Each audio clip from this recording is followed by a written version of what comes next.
Note quite right. How, Henry began, does a steelworks run out of steel?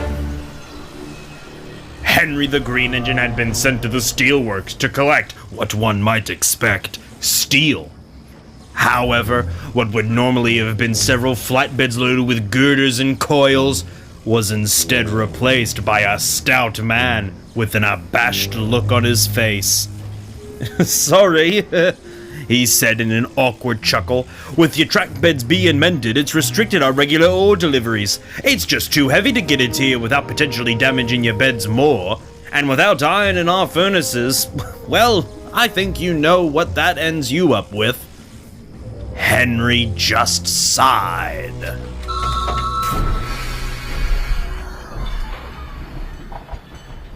He ended up voicing his concerns to Murdoch later that day. Aye, it's quite the predicament, that's for sure, Murdoch murmured sympathetically. Can't lie, I'm starting to miss running up to fetch iron ore trains. Trust you to, Henry smirked. Nothing but a workhorse you are. Ah, yes, it's quiet work. Although can't help but feel sorry for poor Torin. The lad's likely blowing his wee whistle off, begging to get back to hauling the trains again too. Torin? Asked Henry. Who's Torin?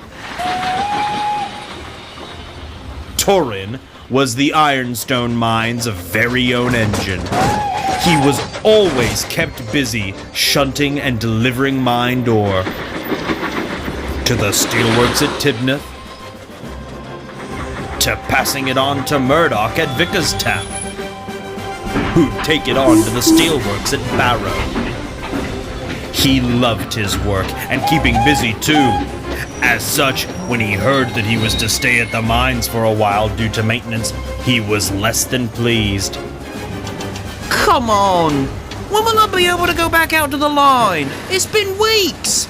And I've given you the same answer every time during those weeks, his driver laughed. We'll know when we know, and no sooner.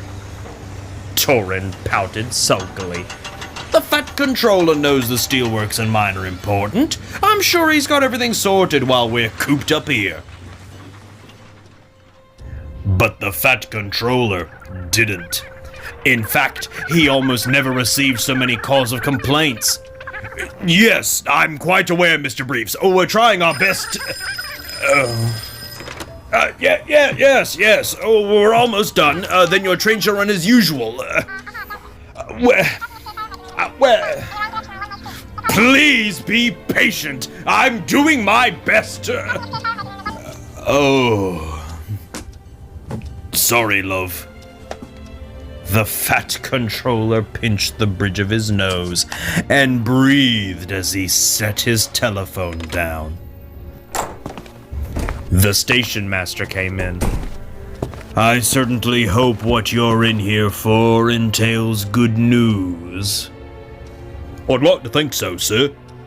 I'm just here to inform you that the men said they have finished inspecting the upline.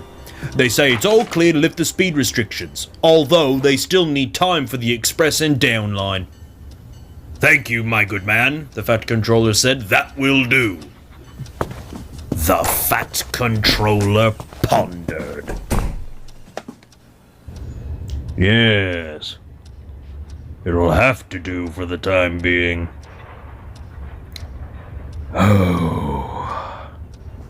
Then reluctantly, he picked up his telephone again to make a call. Torin had just finished arranging hoppers to be loaded when the manager jogged up. He spoke to Torin's crew, then walked away.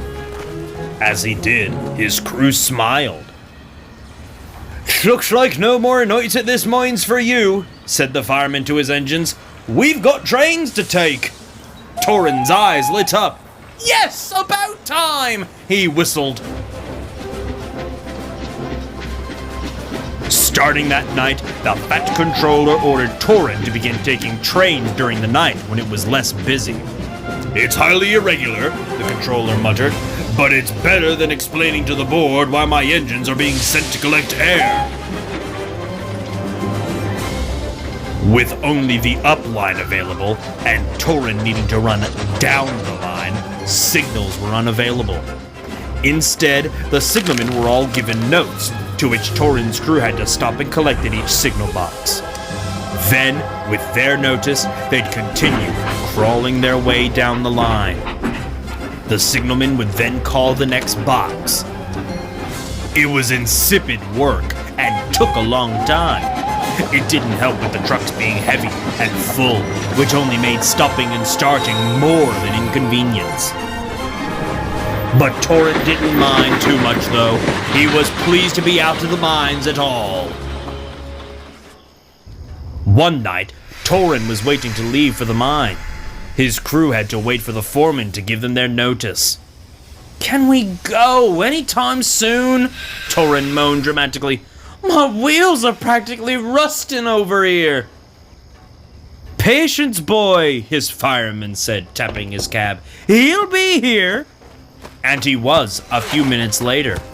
He handed Torin's driver the slip, and tipping his cap, he sent them on their way. Torin was eventually, slowly, making his way down the line. They stopped at a signal box, and Torin's driver traded notices with the signalman, signed it, and off they went again. "Not too many now," Torin's driver called to him. "We'll hopefully get this load to the steelworks and scamper our way back up before the moon has a chance to say goodbye." "Perfect! Maybe I can get some top-up-on coal, too," Torin puffed. In the distance was the next signal box. Torin began to slow, and they eased up alongside the box with a groan, and gave a quick... A drowsy-looking man fumbled out crossly from the box. "Could have at least taken a little longer," he spat. "Hardly time to brew my coffee. It's the only thing that gets me up and alert, it is." "Never mind your coffee," the fireman teased. The driver showed him the note.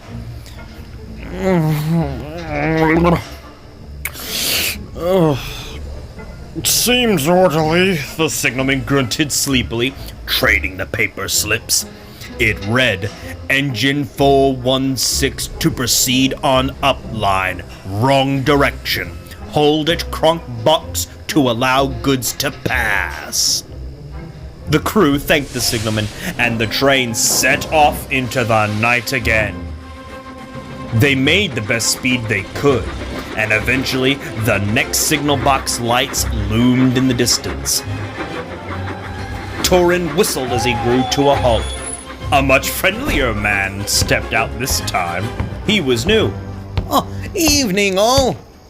"Evening to you," the driver said once again, showing the signalman his note.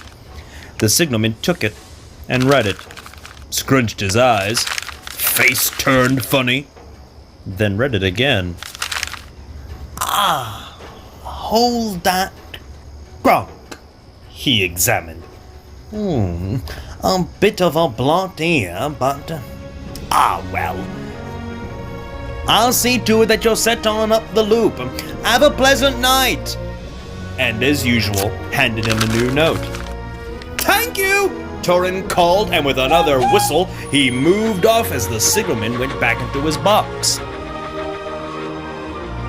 Torin slowly approached the loop. "Awesome," he sighed. "Might be able to catch a bit of a snooze while we wait." He chuckled and blew another quick whistle, but it was just as quickly followed by another. "Oi, Torin!" Torin's brakes screeched and the hoppers lurched. Dust flew, and a nearby horse, startled by the commotion, snorted, dropping its load of eggs. Bumping into a set of buffers, Torin was now staring in the face of a very startled 9F. "Torin? What, Murdoch? What are you doing here?" "Hey, hauling the milk. Nice and quiet. Though I could be asking you the same." Before Torin could answer, a door rattled open. Who do you think you are? An angry guard rapped, waddling out of his polite van, front drenched in tea. You're not the Moaning Milk.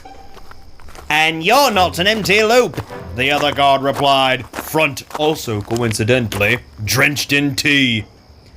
We were looped to let the midnight goods pass, Torin exclaimed, stunned.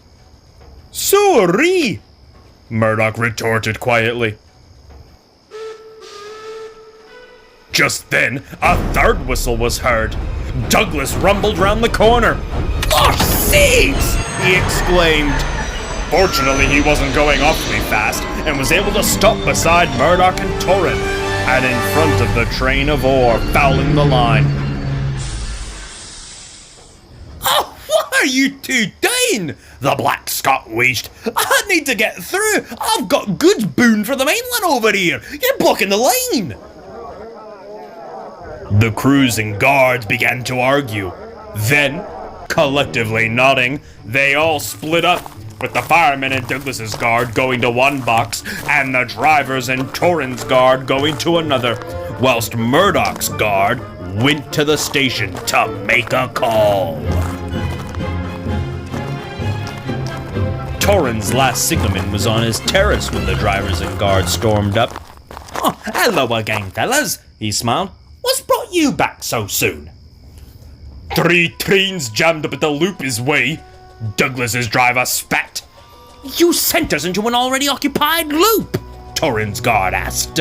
You're lucky it was iron ore we were carrying. Any quicker and there might have been more than just spilt tea. The signalman, walking down, reached for the previous notice in his pocket and showed it to the men. Look here. Hold it, crunk. And what about that? What is that? A coffee stain? The guard asked. Ineligible, the signalman replied blankly. The men raised their eyebrows. I'll call.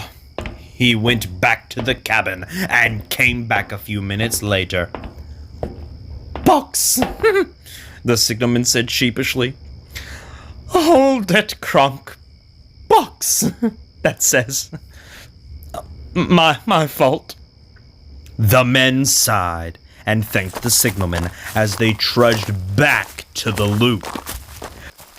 When they returned, the firemen and Douglas's guards were coming back as well. Waiting for them were their engines and the fat controller. Don't most appreciate needing to come all the way out here, he said, looking at the group of men. After the men explained, the controller tapped his foot. These written notes. Oh. Thought they might cause issues, the fat controller exhaled. What it sounds like is Torin here should have stayed at the signal box. Douglas was then supposed to come through first, switching onto the middle road. Only after that could Torin have passed Murdoch in the loop. And your signalman, he continued, pointing Douglas's crew, assuming Torin was at the box, signaled you through. This is enough to make an engine's eyes pop right out, Douglas mumbled. It's all confusing it does. Murdoch and Torin could only concur in silence. It wasn't long till the mess had been sorted, and Torin reversed to the box to let Douglas through. The ordeal made both engines very late. The fat controller spoke to 2 of the signalmen too, lecturing one on double-checking, and for the other, he merely handed a handkerchief. Use this when you next write. It'll save a lot of hassle.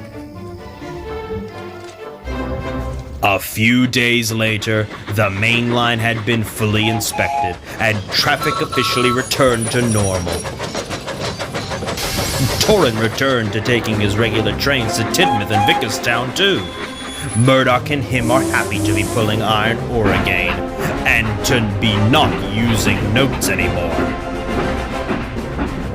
As for Torin's crew, they too have never been more happy to see a red signal on their line.